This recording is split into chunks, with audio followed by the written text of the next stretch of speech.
Hi guys, EBPMAN here with Tablets for Me, and today I'm going to take a look at an ultra rugged case that also is waterproof. This case is brought to us by Mengo, and this is the Mengo Aqua Armor.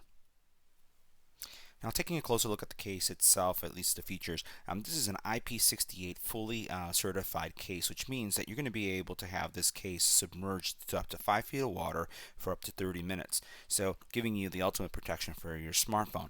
It also is shockproof, dustproof, snowproof, as well as scratch-proof. So, really giving you ultimate protection when it comes to protecting your iPhone. As you can see here, your camera is not going to be impacted in any way by having this case on your phone, and also your Touch ID will continue to work. Inside the packaging, you'll find your case with an extra waterproof gasket. You'll have a lanyard, a mute button seal. This is an extra one in addition to the one that's already connected. You'll have 2 microfiber towels, one that you're going to be using for testing the case to make sure that it's leak proof, and also a headphone jack as well as the included instructions. Now, one of the things that you'll find when you look at the instructions is that the manufacturer recommends that you do a leak test, and that's why they gave you an extra one of these towels. So literally, all you do is you remove it from the plastic, put it here in the case, seal the case, and then test it to see that your gaskets are properly aligned. Highly recommend you do that because you never want to test a case with a phone inside of it and then find that you didn't have a good seal.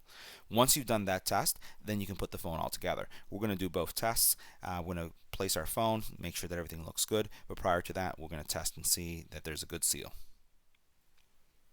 Inserting your phone into the case is pretty simple. All I do is you start with the bottom first. So I'm going to start with the bottom, and I'm just going to slide it in just like this, and then just snap it into place. You can see the phone fits in nicely. Next, what you'll do is you apply the back. And this is the important part because you want to make sure that you have a nice seal. So take your time here and just snap in each one of the corners and make sure you get the bottom here connected so that make sure that you have the nice tight seal. Now, taking a closer look at the case, let's go ahead and look at the seal that you get. We'll try to zoom in nice here. You have your entire phone is protected. You notice that your volume button, or here in this case the power button, is nicely protected, and you do have kind of a pattern here that has some slightly raised bumps that does help with grip. You'll see as we continue to go around, you have some extra bumper protection on each one of the sides. And here you have your volume rocker, or actually your mute button. Your volume rockers here, and you'll notice that it's also raised so that you can see or feel actually which button you're pressing. Again, really nice seal going all the way around. You have, once again, some nice protection here on the side. Here you have your headphone jack. In order to plug in the headphone jack, you have that extended jack that you'll be able to use. You have the bottom seal for where your charging cable is also protected, and that's something that you seal as well. And you'll notice that everything is covered.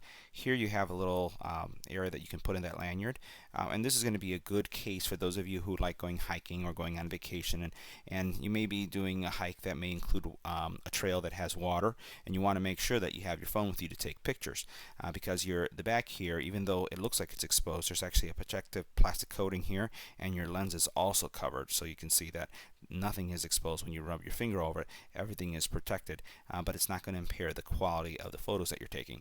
On the front here, again, everything is covered, and if we were to try the Touch ID, let's try that. Turn it on.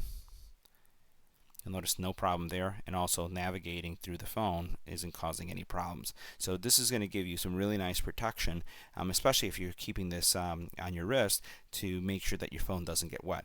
Again, IP68 certified, 30 minutes up to 5 feet of water, but still giving you the ability to use your phone, take phone calls, be connected via Bluetooth, and not risking damaging your phone.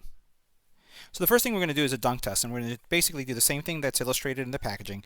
I put a cloth inside, and I'm putting it in my sink just to see if there was any leakage. It doesn't look like there's any leakage from the outside, but we're going to open it up and check it out. Alright, so completed the dunk test. There's no water in the inside of the phone case, so now I'm going to put the iPhone 6 in the case, and we'll see what happens. Alright, so now this is the next test, and I just want to show you that I have an iPhone 6 in the case, and what we're going to do is we're going to dunk it in the sink just as a test. Just make sure that your seals are really good, so you'll notice that everything here looks nicely sealed. There's still some water residue from the previous test, but now what we're going to do is we're going to dunk it, and hopefully everything comes out dry. Alright, so here's our dunk test. Put the iPhone underwater, take it out, put it underneath, and you can see it's here. I can't interact with it, but we put it underwater. So now what we're going to do is we're going to check and see if there's any water leakage that went inside of the case. So the water test was complete. There was no water coming into the case. My iPhone was not damaged, so it survived that test. And I know it wasn't really a really deep dunk, it was only in the sink. But I really don't look at these type of cases or any type of case to submerge them like in the beach or anything like that. You probably could, but for this test I just wanted to show the practicality of your phone dropping in a puddle, your phone dropping in anything that would be water based and still surviving. So no water went into the case, but once again I made sure that all the seals were locked as well as this port was firmly closed. So this concludes our review of the Mengo Aqua Armor case for the iPhone 6 and 6 Plus. I want to thank Mengo for making the product available on our channel for review, and also thank you for watching. If you have any comments or questions, leave it on the YouTube channel, and as always, don't forget to like, share, and subscribe.